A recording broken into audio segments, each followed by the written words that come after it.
All right, well, the much awaited X-Trail has officially now been announced in the Indian markets, and with the growing resonance and the growing culture of how the SUVs are commanding sales numbers, I'm joined by the MD, Mr. Saurabh Vatsa. Thank you so much for joining us, Thank sir. you. A long awaited vehicle is finally here in India after a long gap. You come at a time when SUVs command a premium now, and there's a huge demand for it as well. So, Yes. how do you see the whole segment of XL? Do you think this is the right opportune time for you to come now in India? So, in that one question, you asked me multiple questions, and I'll take some time to answer. Right. The first things first, I mean, like I said, Nissan strategy is going to be based on SUVs, Japanese DNA, and Nissan technologies. Clearly, that's the focus area. We're looking at going to market in three different steps. One is our CBU, which is going to be our Halo models, and we're going to be looking at expanding the domestic business and export business focus also is there. So, India, there's never a wrong time or right time to come in. What is really important is that what you bring in should be acceptable to people. And like you rightly said, people want SUVs in every shape, in every size. So every shape should be like an SUV. Every size, whether it's a small car or a big car, should be an SUV. So this is our first CBU that we are bringing in. All CBUs that we are looking at, even in future, or the domestic cars that we are looking at, they are all going to be SUV form factor. So clearly, the focus is going to be on SUVs, and X-Trail is one of the finest that we have in the portfolio. Four generations, almost about 7.8 million vehicles sold. This is the latest fourth generation. This is packed with technologies, including the world's first variable compression engine, a very strong, powerful CVT on it with D-step logic control, 12-volt mild hybrid system. All of it is ready. It's got a lot of safety features on it and a lot of creature comfort features on it. So sort of also sir, we've seen that now with this particular announcements, you have now started to become a resurging brand in India again. You came back with the Terrano, the other cars, they were a huge hit in the Indian markets. Now this is being seen as a resurgence of the Nissan brand. You spoke about the Arc as well. Very interesting numbers coming in. Can you throw some light and explain to our viewers how are you managed to do how will you manage to do that? Because a significant number achieved already, but a double or triple from now. How will you do that? Okay, so you picked up a good this thing, which is the ARC. The ARC is our midterm plan. Midterm plan means between 24 and 26. So we are already in the middle of 24, and we are talking about 26. In this time frame, we are launching five new products. We're giving a refresh to the Magnite. We're getting two new CSUVs. One is going to be a 5-seat. The other one is going to be a 7-seat, completely differentiated. We're going to look at an affordable EV and the CBU business on top. So all these numbers that we're talking of, we are going to multiply our domestic business by 3. Currently, we do about 35,000.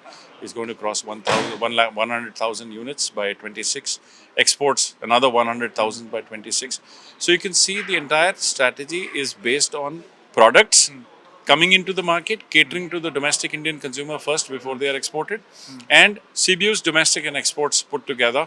This is the number that we're talking of: 200,000 units by 2026. Sure. Also, in the presentation you mentioned, in 15 years you managed to produce about close to 1.5 to 2 lakh vehicles.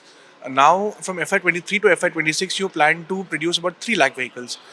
That's literally a generational shift of production. So, will you be expanding your capacity, or the enough capacity would be enough? And how will you achieve that? Okay, so let me share the numbers again. So in the last 15 years, the Alliance factory has produced about 2.7 million Right. units.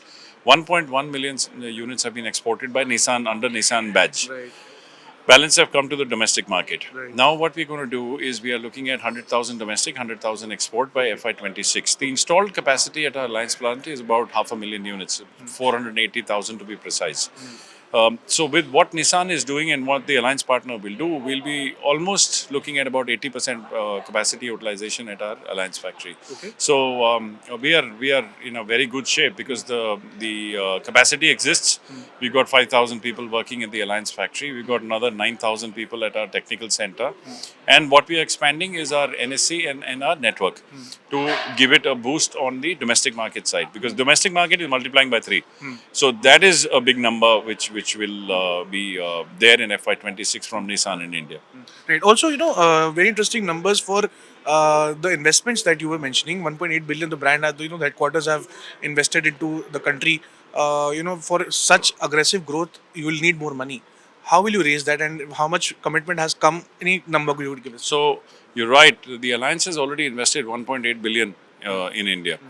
For these new CSUVs, which are going to be shared by the alliance, we've already invested $600 million dollars. We've made that announcement and commitment to India already.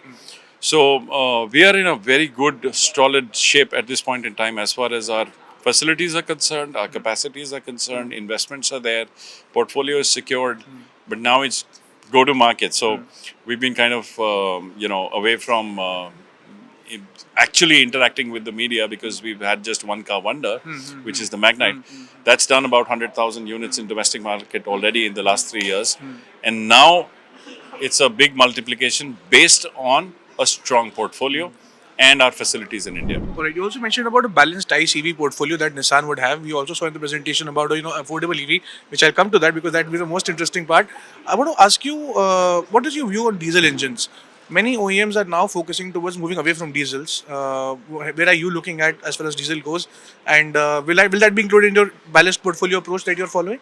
So again, that's an interesting question because the way we are looking at the portfolio right now, we are looking at gasoline powertrains. Okay. Okay. ICE and EV is going to be balanced, so we are not tilting to one side because India, as you can see right now, I mean, if you look at the EV penetration, it's about 1.5% of the total TIV. Add hybrids, it goes to about 4%. Balance is still all pure ICE portfolio in the country. On the diesels, it's a lot of interesting things that's happening in terms of life of diesel vehicles, which is getting defined in various states. It started from NCR, it's multiplying to other states. A lot of consumers today don't want to kind of invest because notionally they think that they have a shorter life for the diesel vehicle. So what we are doing is we are focusing on gasolines at the moment. Petrol As far engines. yes, as far as Nissan is concerned, in terms of technology, we have a very strong ICE technology globally. We have our e-power hybrid technology globally. We are pioneers in EV. So as far as latency of technology is concerned, it's practically zero because we do have all the technologies with us. Now it's a question of looking at the right time and going into the market with the right technology. Okay. CSUVs will come in 25, 26. They will be just starting their life cycle. So any new car that comes in obviously has a long life cycle. So you will see that over the life cycle there will be plenty of interesting, introductions on those vehicles as well. But right now we are focusing on the mainstream, which is ICE. EV, like we said, affordable EV is what we are working on, and that will come in. Stage 3 CAFE norms go into implementation from 27, and we'll be ready for that. Okay. Do you think that the CAFE norms would eventually lead to a hike in vehicle prices? Because many OEMs are saying that the prices would be passed on because of higher emission controls. Any view on that? See, it depends on what really is the technology that you're deploying to meet the standards. Okay. When India went from BS6 to 6.2, large expectation before the implementation was that the implementation would cost you 30 to 40,000 rupees incremental on the vehicle. But ultimately, all the OEMs came in the range of 12,000 to 18,000 rupees. So it will also depend on what is the regulation, how the OEMs are planning to meet it, what technology they are deploying to meet that, and that's what we will be working on to make sure that it's the most efficient that is required for meeting emission standards, CAFE standards, and making sure that the consumer gets the best of it. Also, you mentioned about partnerships now because India's automotive space is evolving like a rapid space. I want to ask you: are you open to tying up with other OEMs as far as for technology sharing? For example, Maruti and Toyota have done it, JSW and MG have done it, a partnership. How open are you, and are you looking out for more opportunities with the original equipment manufacturers? Well, I would not really make any comment on that as far as other OEMs are concerned. What we are looking at is in terms of teaming up with various partners in terms of go-to-market strategies, because it's very important now that we are multiplying the volumes and going into the market. So you'll be working with multiple partners. There are a lot of process partnerships that are required, which are supposed to streamline your network businesses. Those are the partnerships that we are looking at, and of course, software will play a very crucial role in terms of connectivity. And that's where, when you look at our future generation of vehicles, you will see what we're bringing in terms of connectivity for the consumers. All right. Well, I'll move to my last set of two questions. You mentioned about irregular electrification in the country right now. You are planning to get a affordable EV. There are problems with the ecosystem, but eventually they are evolving and they are setting up now. Where are we at Nissan looking at electrification of electric ecosystem in India, and how affordable the EV would be really? So again, in one question, you ask multiple questions. Now let's start from Nissan business first. So when we say affordable EV, we want to make it very competitive for the consumer, right? And to make it competitive, you need a manufacturing ecosystem which kind of localizes everything, and then only you can be competitive. So we're working on that side of the ecosystem right now to make it very competitive in terms of manufacturing costs. Okay. The supply chains on EVs have to be very, very closely kind of tied up to the manufacturing cycle. So that's one area that we are working on right now. Now, in terms of exactly how affordable, what will be the price point, we'll come to that as we go closer to that. But apart from that, of course, you answered that bit of the question in your question itself, is on the ecosystem. Now, ecosystem has evolved over a period of time. But if you look at it, Europe went to about 20% or 25% share on EVs in 15, 16 years. What the Indian government is looking at is going to a similar number, but in a much shorter time frame of 5 to 7 years. Will that happen? Well, it's pretty aggressive. But are EVs going to be required? Absolutely. Are EVs being looked out for by the consumers? Yes, absolutely. But affordability is something that we are working on to make sure that we are able to make sure that the consumer gets an EV, he has good access to it, and we are competitive. And how are the sales looking like, Saurabh? Because if I was studying about the previous financial years and this year as well, the growth story would be muted or very flattish. How are we looking at Nissan, and what are your outlook for the year? See, I mean, as far as the TIV is concerned, we are no different, right?